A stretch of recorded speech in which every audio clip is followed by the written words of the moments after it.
بسم اللہ الرحمن الرحیم۔ السلام علیکم، میں ہوں فیضان رشید، آپ دیکھ رہے ہیں فیضان وائس چینل۔ ترکھان دکان بند کر کے گھر گیا تو کہیں سے گھومتا پھرتا ایک سیاہ کوبرا اس کی ورک شاپ میں گھس آیا۔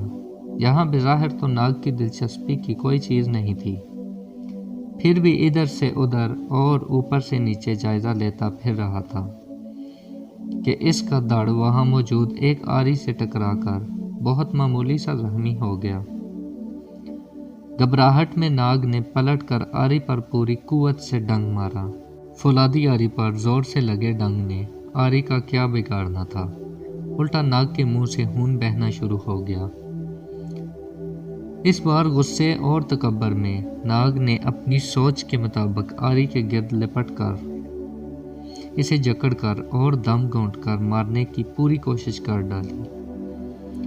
دوسرے دن جب ترکھان نے ورک شاپ کھولی تو ایک ناگ کو آری کے گرد لپیٹے مردہ پایا، جو کسی اور وجہ سے نہیں، محض اپنی طیش اور غصے کی بھینٹ چڑھ گیا تھا۔ کہانی بھلے جاندار نہ ہو، عبرت اور سبق کے لیے چند اچھی باتیں اس سے اخذ کی جا سکتی ہیں۔ بعض اوقات غصے میں ہم دوسروں کو نقصان پہنچانے کی کوشش کرتے ہیں، مگر وقت گزرنے کے بعد ہمیں پتہ چلتا ہے کہ ہم نے اپنے آپ کا زیادہ نقصان کیا ہے۔ اچھی زندگی کے لیے بعض اوقات ہمیں کچھ چیزوں کو، کچھ لوگوں کو، کچھ حوادث کو، کچھ کاموں کو، کچھ باتوں کو نظر انداز کرنا چاہیے۔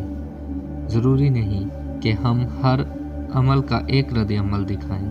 ہمارے کچھ رد عمل ہمیں محض نقصان ہی نہیں دیں گے، بلکہ ہو سکتا ہے کہ ہماری جان بھی لے لیں۔